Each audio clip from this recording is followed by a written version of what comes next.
이 시간 하나님께서 주시는 말씀 갈라디아서 5장 16절부터 24절까지의 말씀이 되겠습니다. 제가 가진 성경으로 신약성경 308페이지에 있습니다. 갈라디아서 5장 16절부터 24절까지의 말씀인데요. 한 절씩 교독하시겠습니다. 제가 갈라디아서 5장 16절 먼저 읽겠습니다. 내가 이르노니 너희는 성령을 따라 행하라. 그리하면 육체의 욕심을 이루지 아니하리라.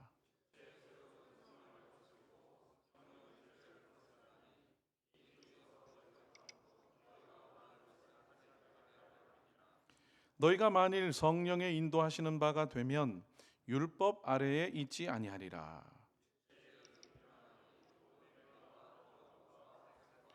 우상 숭배와 주술과 원수 맺는 것과 분쟁과 시기와 분냄과 당 짓는 것과 분열함과 이단과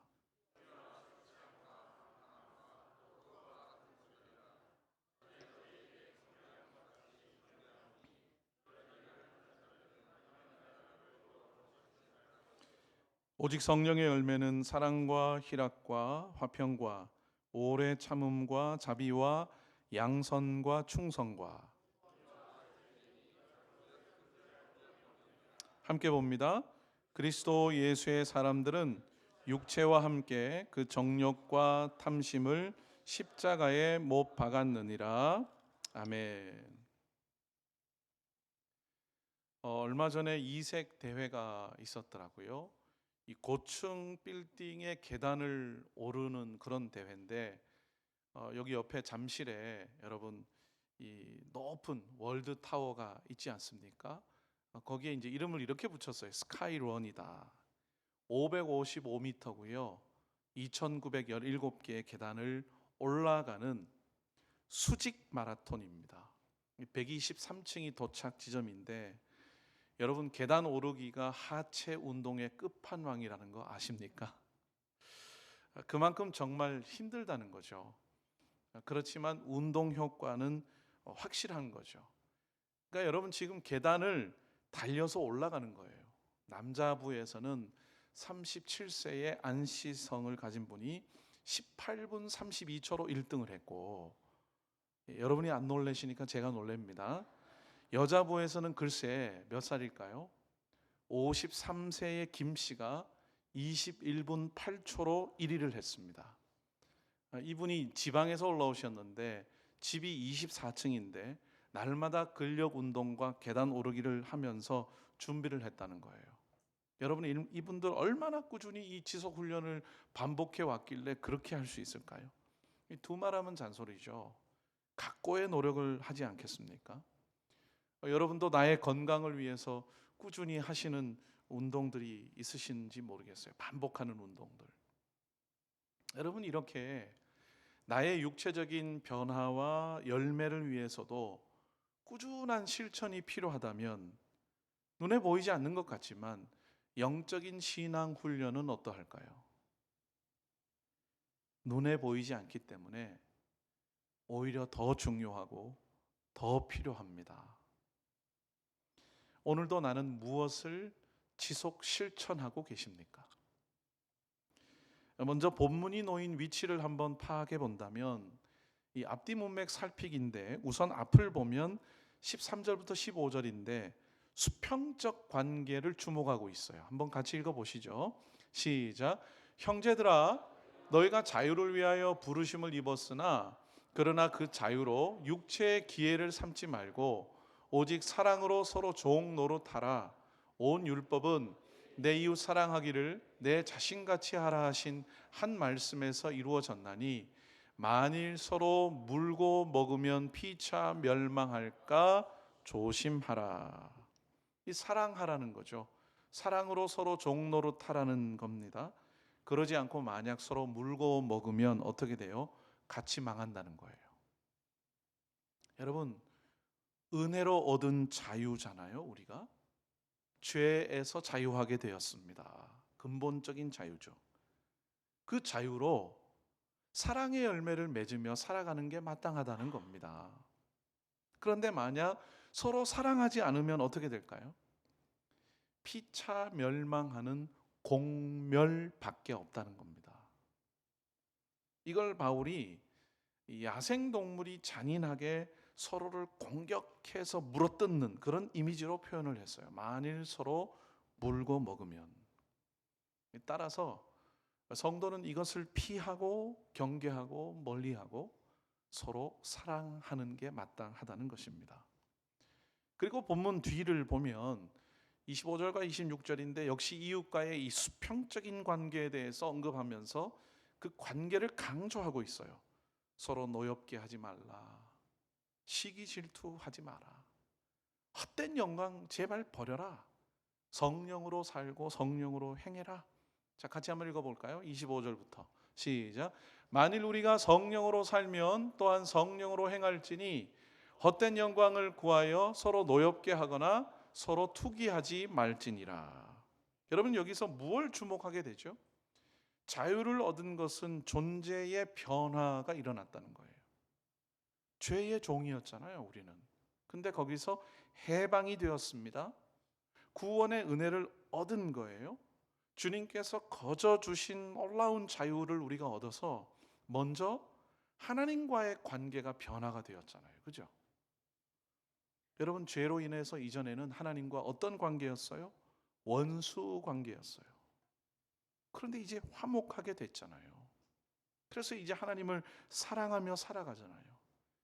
이게 관계에 있어서 수직적인 측면이죠. 하나님과의 관계. 그 본질적인 변화가 이제는 수평적으로도 적용이 된다는 거죠. 사랑의 이중 계명이잖아요. 첫째는 하나님 사랑, 둘째는 이웃 사랑. 그런데 이 연결고리에 변화된 존재, 그리스도인 내가 있다는 거예요. 사랑을 받았고 이제 사랑하는 것이죠. 사도 요한도 강조했어요. 아니 보이는 형제를 사랑하지 않고서는 어찌 보이지 않는 하나님을 사랑한다고 말하는 게 그게 진짜냐? 하나님께 받은 사랑은 흘러가게 된다는 것이죠. 여러분 그리스도께서 자기 몸을 찢어서 우리에게 주신 자유입니다. 그 참된 자유를 얻은 자로서 그렇다면 이제 마땅히 어떻게 살아야 할 것인가? 본문에서 강조합니다. 성령을 따라 행하는 삶이라는 것입니다. 16절 상반절 보시면 같이 볼까요? 시작. 내가 이르노니 너희는 성령을 따라 행하라. 한 번 더. 성령을 따라 행하라. 예, 거듭난 성령의 사람은요 자기 중심적이지 않아요. 거듭났다는 게 그게 변화가 일어났다는 거잖아요. 완전히 속에서부터 새로운 변화. 영적 출생. 죽었는데 생명을 얻은 거잖아요. 인생에서 가장 중요하고 결정적인 중심 이동이 일어났어요. 속에서부터. 그 속에서 변화가 일어났으니까 이게 겉으로 드러나는 거죠. 내가 중심이 아니고요. 하나님 중심으로 내 존재가 변화되었어요. 나의 만족 중심이 아니에요. 항상 결정적인 게 뭐냐, 나에게 내 삶에 이게 하나님의 뜻일까? 하나님이 기뻐하실까? 이게 하나님께 영광이 될까? 어떻게 하면 하나님을 기쁘시게 해드리는 삶을 살 수 있을까? 하나님의 기쁨이 내 생활의 중심이 되는 거죠. 여러분 그런 삶의 모습이 바로 성령을 따라 행하는 생활입니다. 그렇다고 무슨 여러분 신비한 걸 의미하는 건 아니에요. 보세요. 구체적인 인간관계에서 드러나잖아요. 성품의 문제고요. 관계의 측면이고요. 행함의 문제고요. 생각, 가치관의 문제예요. 성령을 따라 행하라. 이때 행하다, 전진하다는 뜻도 담고 있습니다. 전진하다. 그러니까 일회성이 아니라는 거죠. 계속적인 행동 방식이 된 거예요. 내 삶에서. 습관적인 생활 양식이 된 거죠. 그렇다면 성령을 따라 행하는 생활, 그렇게 사는 목적은 무엇일까요? 왜 성령을 따라 행해야 됩니까? 그렇게 사는 목적이 뭐냐? 바울은 분명하게 말하고 있어요. 육체의 욕심을 이루지 않기 위해서. 16절 하반절 보세요. 그리하면 육체의 욕심을 이루지 아니하리라. 여러분, 그럼 왜 우리는 육체의 욕심을 이루지 말아야 합니까? 왜 육체의 욕심을 이루는 그런 삶을 우리는 멀리 해야 할까요? 왜냐하면 육체의 욕심을 이루는 삶은 여전히 죄의 종으로 사는 것이거든요. 여러분, 육체의 욕심을 이루려고 하는 죄의 종으로 사는 삶을 주석가는 이렇게 말했어요. 죄에 복종하는 정신, 의지, 감정을 모두 포함한다. 지정의 전인격을 다 포함한다는 거죠. 죄에 복종하는 삶. 그게 육체의 욕심을 이루는 삶인데 죄의 종으로 사는 건데 우리는 그렇게 살 수 없잖아요. 왜? 우리는 이제 죄의 종이 아니니까. 죄에서 자유함을 얻었으니까. 우리는 하나님의 종이 되었으니까. 할렐루야. 바뀌었잖아요. 우리는 변했잖아요. 그러니 다르게 살아가야죠. 육체의 욕심을 버리는 게 마땅하죠. 그러기 위해서는 다른 길이 없어요. 오직 성령을 따라 행해야 합니다. 성령을 따라. 그럼 왜 그렇게 살아야 할까요? 그게 어떤 삶이기에 성령을 따라가는 그 길을 가야 할까요? 근데 여기서 먼저 생각나는 게 뭐냐면, 야, 네가 알아서 길을 개척해서 살아라. 얼마나 막막했을까요? 얼마나 막연할까요? 나는 무지하고 능력이 없는데. 근데 따라가기만 하면 돼요. 성령님 따라가면 돼요. 그 대안을 주셨어요. 이것도 은혜인 줄로 믿습니다. 진짜 감사한 거예요. 이 명령 주신 게. 여러분, 왜 성령을 따라 행해야 하느냐? 영적 전쟁이 일어나기 때문입니다. 영적 전쟁이 일어나야 돼요. 세상 사람들에게는 뭐 이런 영적 전쟁이 없어요. 그들은 영적으로 죽은 존재이기 때문에. 근데 성령을 따라 행하는 성령의 사람은 영적 전쟁이 일어날 수밖에 없어요. 일어나는 게 당연해요. 목사님, 저에게는 요즘 제 속에 영적 전쟁이 없어요. 예, 죄송하지만 그게 이상한 겁니다. 날마다 우리 속에서 영적 전쟁이 일어나야 돼요. 그 현장이 내 속이에요. 내 마음이에요. 내 내면이에요. 내 속에서 서로 대적하는 일이 벌어져요. 여러분, 이게 제 말이 아니고 지금 성경 말씀이에요. 하나님의 말씀이에요. 서로 대적하는 일, 그게 뭐냐? 바로 내가 원하는 것을 하지 못하게 하는 삶이에요. 같이 읽어봅니다. 시작. 내가 원하는 것을 하지 못하게 하는 삶. 목사님, 저거 잘못 적으신 거 아니에요? 내가 원하는 것을 하게 하는 삶 그래야지. 그게 복 아니에요? 아니요, 저 정확하게 적었어요. 성경 말씀 따라 내가 원하는 것을 하지 못하게 하는 삶이에요. 그걸 위해 내 속에 영적 전쟁이 일어나는 거예요. 여러분, 내가 원하는 것을 하지 못하게 하는 삶, 놀라셨습니까? 왜 솔직히 교회에 오는 이유가 내가 원하는 것을 이루려고, 내가 원하는 것을 가지려고, 내가 원하는 걸 획득하려고, 내가 원하는 걸 성취하려고 교회에 오고 예수 믿고 신앙생활하는 사람이 교회 안에 많을까요? 적을까요? 대답은 여러분의 몫이에요. 내가 원하는 것을 하지 못하게 한다? 세상과 정반대예요. 세상의 원리는 인본주의예요. 인간이 최고예요. 인간이 왕이에요. 내가 원하는 걸 이루는 게 세상의 최고 최대의 목표인데 그거를 서비스라는 이름을 붙이고 돈 주고 사고 팔기도 하는데 세상에서는 자기 만족이 최대 목표인데 자기가 원하는 것을 하지 못하게 하는 삶, 그걸 위해 성령을 따라 행하며 삽니다.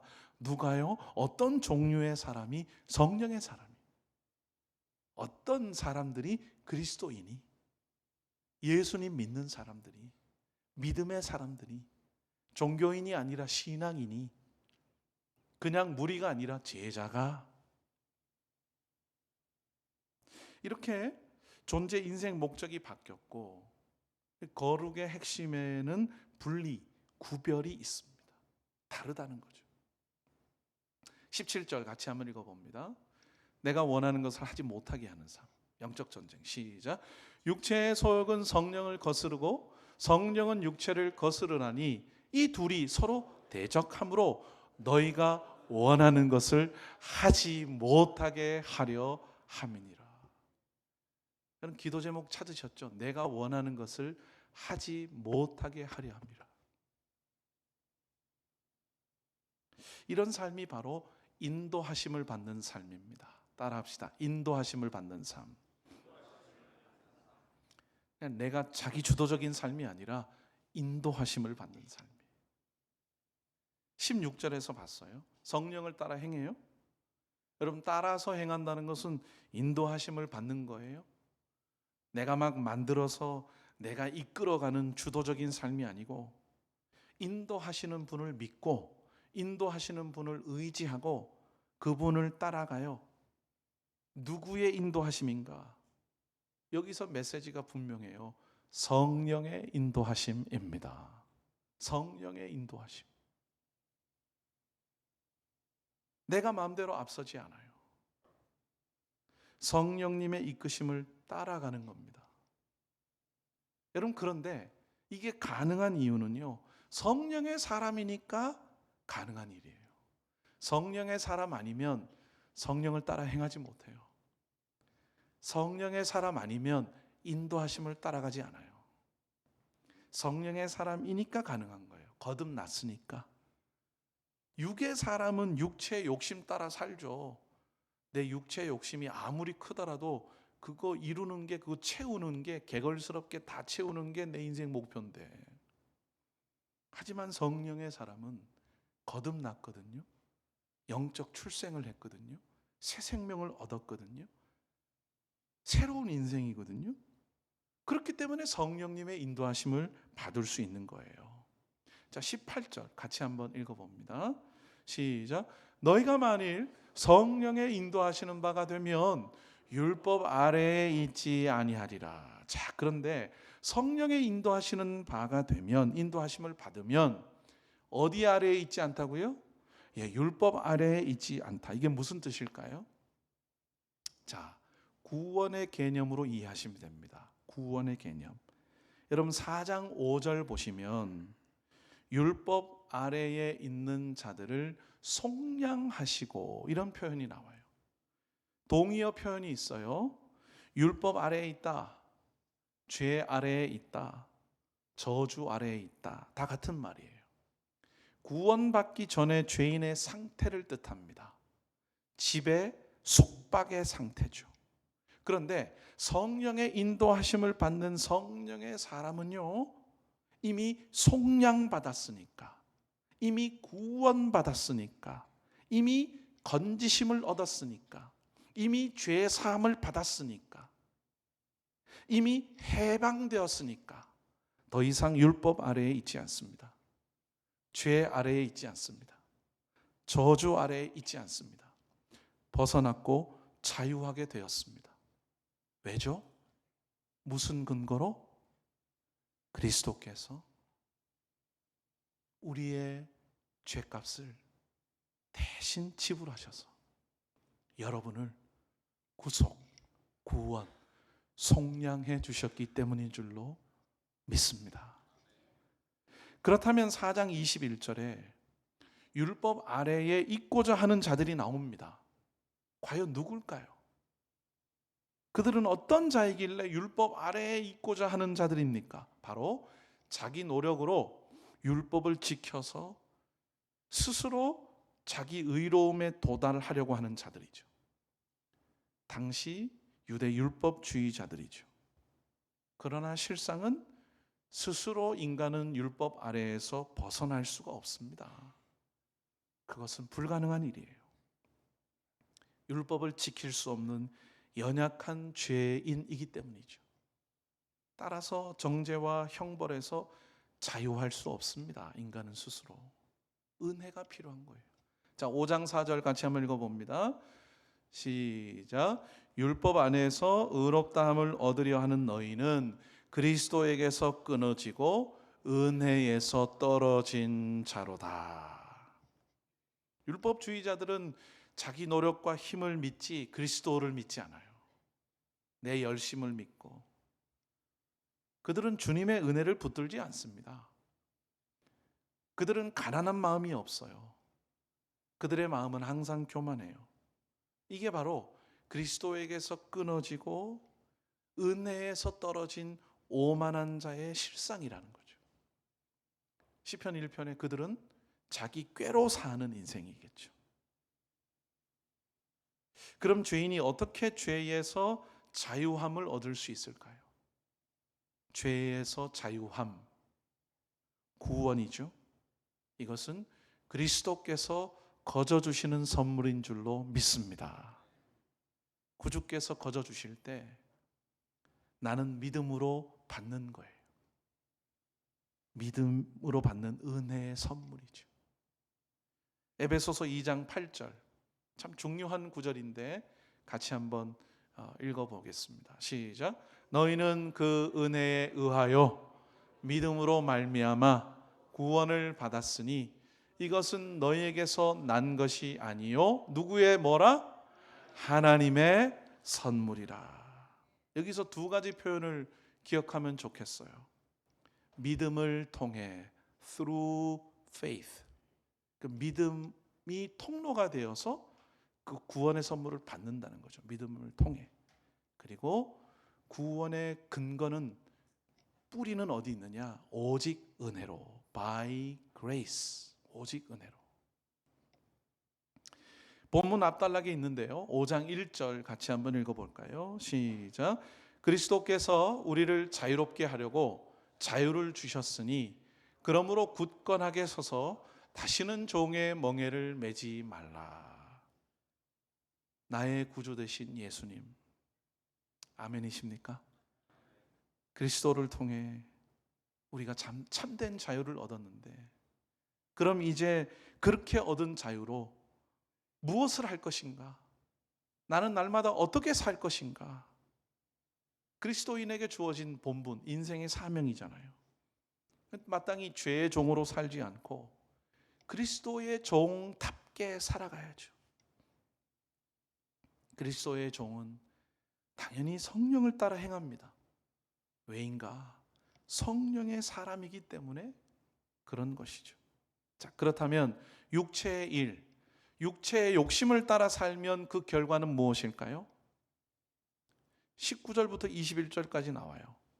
성령의 사람이 늘 경계하고 멀리해야 할 육체의 일들, 같이 한번 읽어봅니다.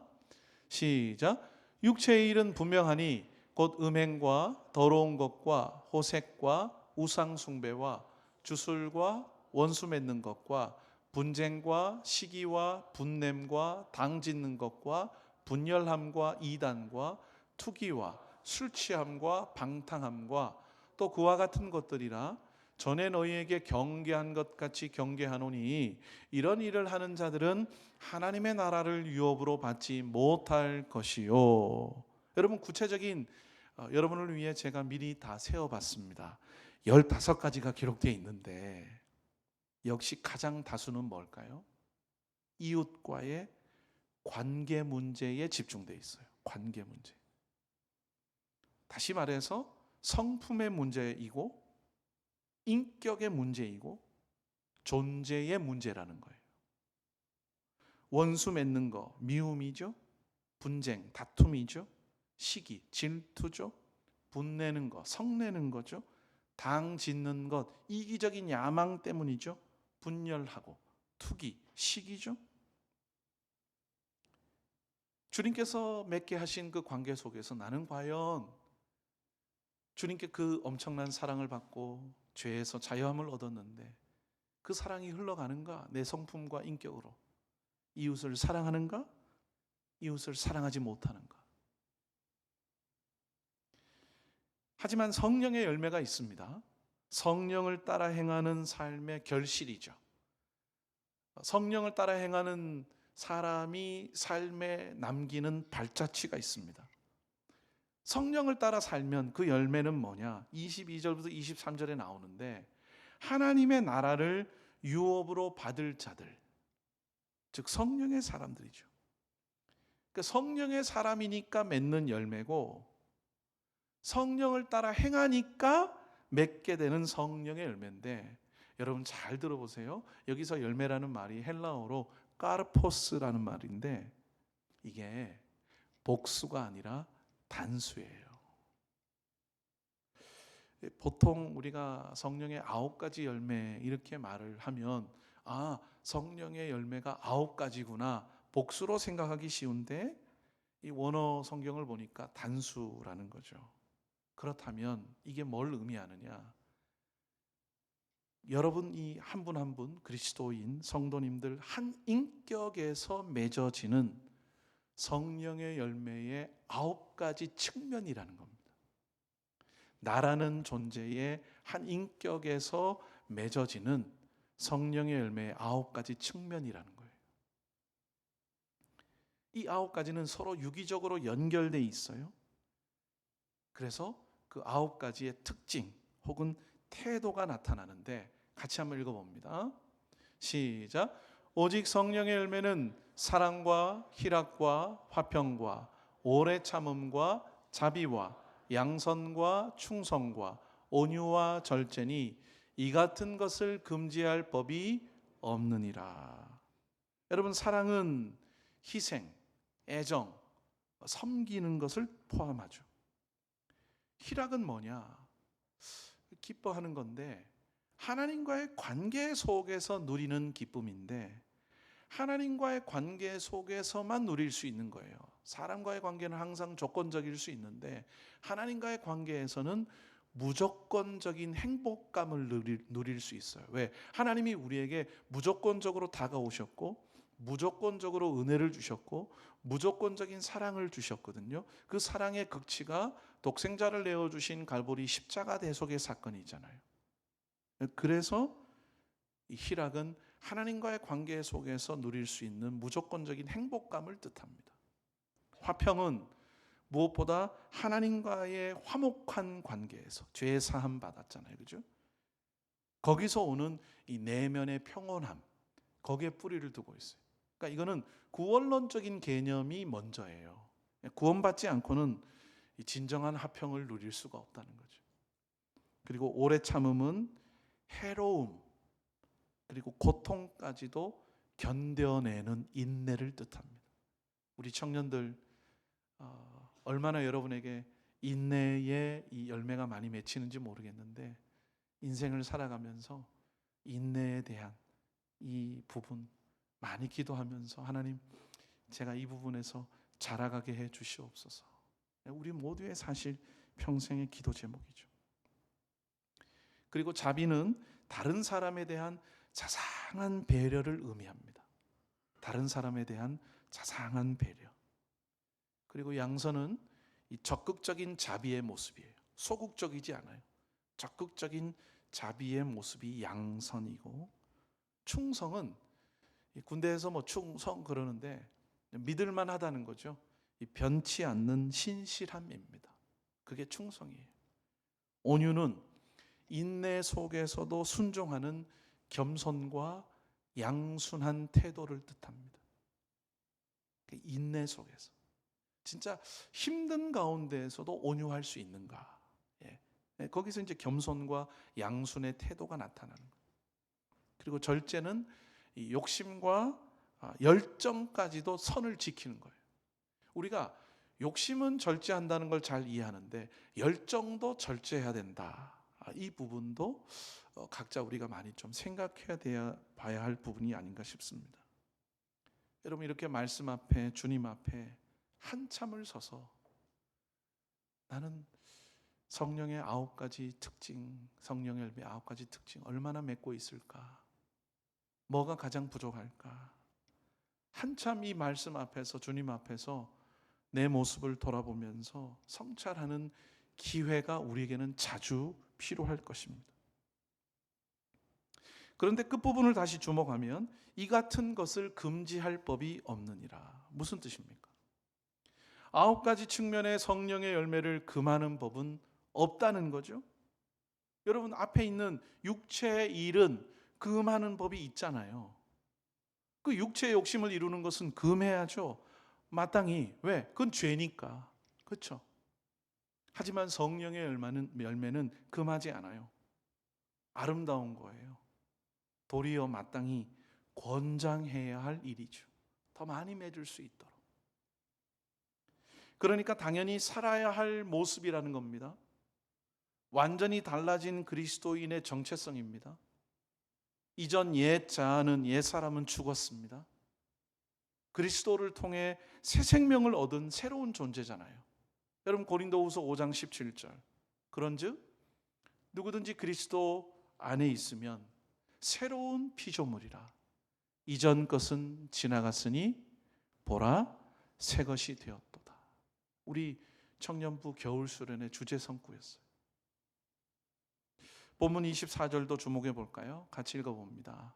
시작. 그리스도 예수의 사람들은 육체와 함께 그 정욕과 탐심을 십자가에 못 박았느니라. 여러분, 십자가에 못 박았다. 무슨 뜻일까요?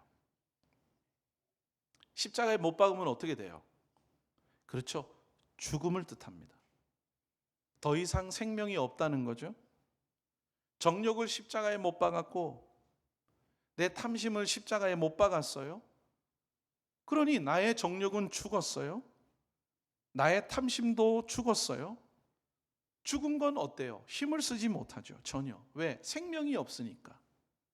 그렇게 나의 옛 자아는 죽었다는 거죠. 그래서 바울은 갈라디아서 2장 20절에서 고백했잖아요. 이제는 내가 사는 게 아니라고. 내 안에 그리스도께서 사시는 거라고. 이제 내가 육체 가운데 사는 거. 우리 지금 육체 가운데 살잖아요. 그게 뭐냐? 진짜 의미가 뭐냐? 믿음 안에서 사는 건데 나를 사랑하셔서 자기 목숨을 버리신 그리스도를 믿는 믿음으로 사는 게 내가 지금 육체 가운데 사는 거라. 내가 죽었는데 내가 사는 게 아닌데 내가 어떻게 육체의 욕심을 따라 살겠어요? 그럴 수 없죠. 내 안에 사시는 그리스도를 따라 살아야죠. 그리스도의 영이신 성령을 따라 행하는 게 마땅하다는 것입니다. 갈라디아서 2장 20절 함께 고백합니다. 시작. 내가 그리스도와 함께 십자가에 못 박혔나니 그런즉 이제는 내가 사는 것이 아니요 오직 내 안에 그리스도께서 사시는 것이라. 이제 내가 육체 가운데 사는 것은 나를 사랑하사 나를 위하여 자기 자신을 버리신 하나님의 아들을 믿는 믿음 안에서 사는 것이라. 아멘. 설교를 시작하면서 수직 마라톤, 스카이런 대회 얘기를 했는데 사실 여러분 제가 매일 계단 오르기를 하고 있습니다. 꾸준히 한지 한 1년 정도 넘은 것 같은데 그 전에 이제 좀 근육 키우는 운동을 했고요. 더 잘 살아보려고 한 일인데 이제 저에게는 뺄 수 없는 매일의 습관이 되었어요. 그렇게 되기까지 중요한 것은 보니까 매일 하는 것이더라고요. 그리고 사람들이 가장 적게 다니는 시간대를 택합니다. 이른 새벽은 못하고 밤늦게라든가 사람들이 밥을 먹는 저녁 시간대라든가.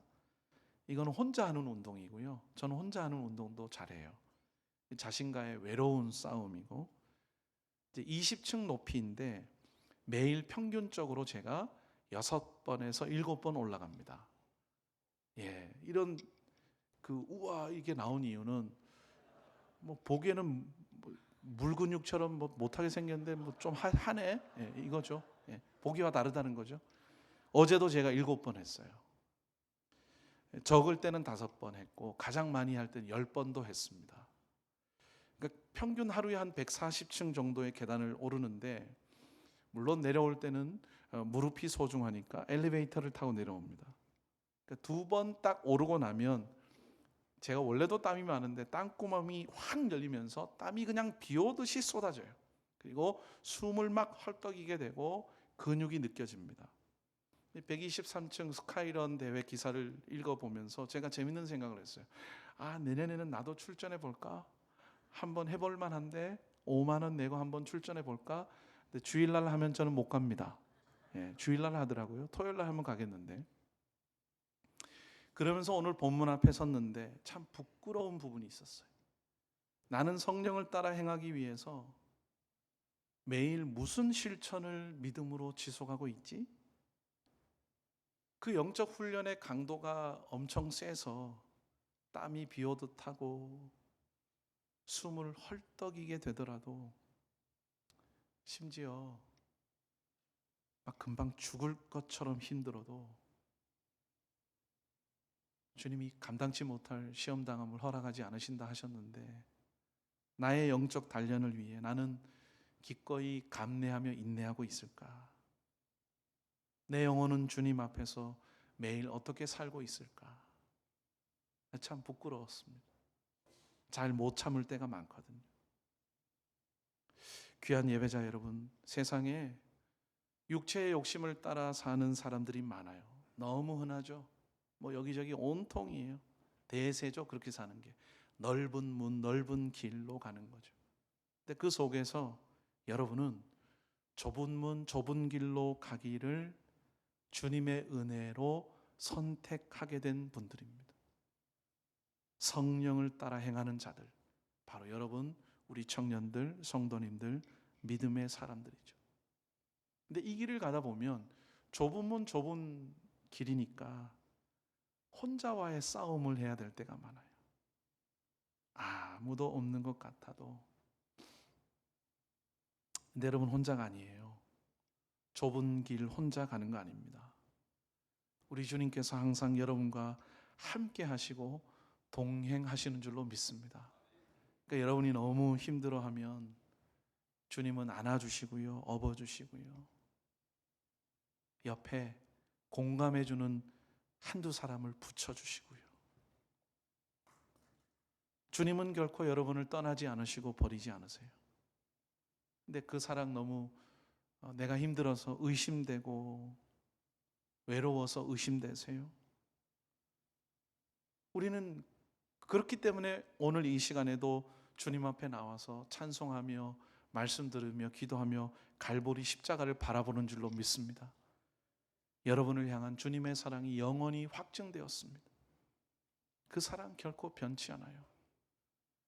거친 파도 날 향해 와도 주와 함께 날아오르리. 폭풍 가운데 나의 영혼 잠잠하게 주를 보리라. 나의 고백으로 함께 거친 파도 날 향해 와도 주와 함께 날아오르리.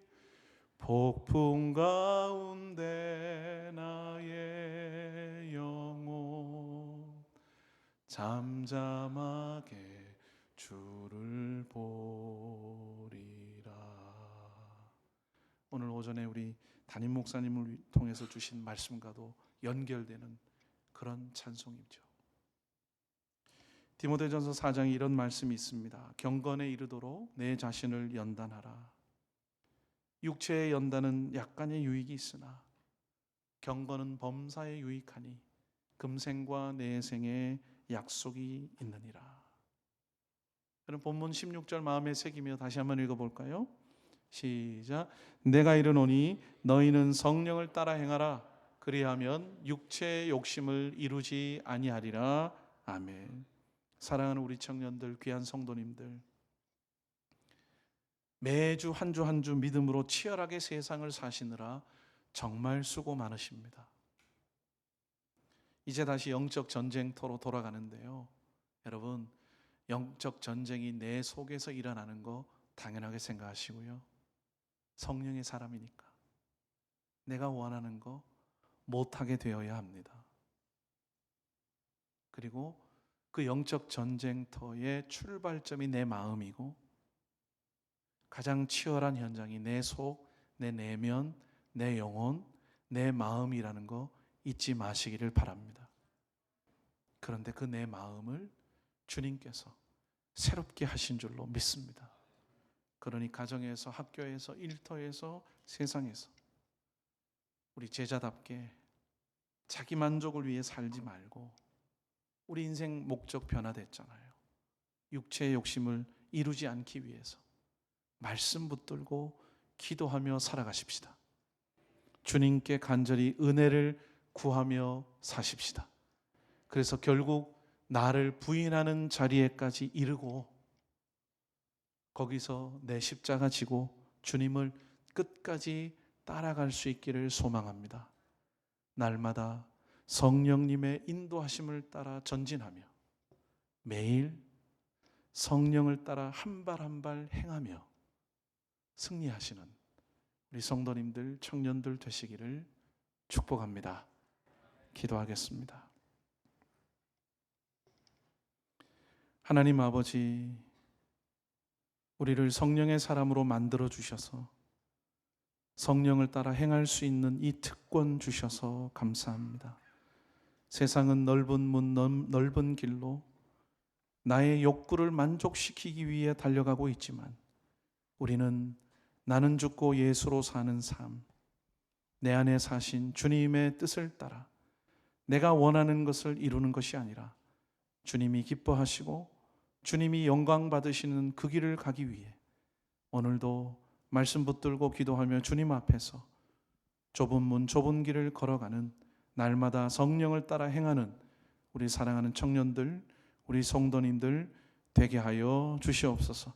모일 때마다 우리 청년들, 성도님들 승리의 보고로 하나님께 영광 돌리고 서로에게 은혜를 끼칠 수 있도록 우리에게 은총을 베푸실 주님을 찬송하며 예수님의 이름으로 기도합니다. 아멘.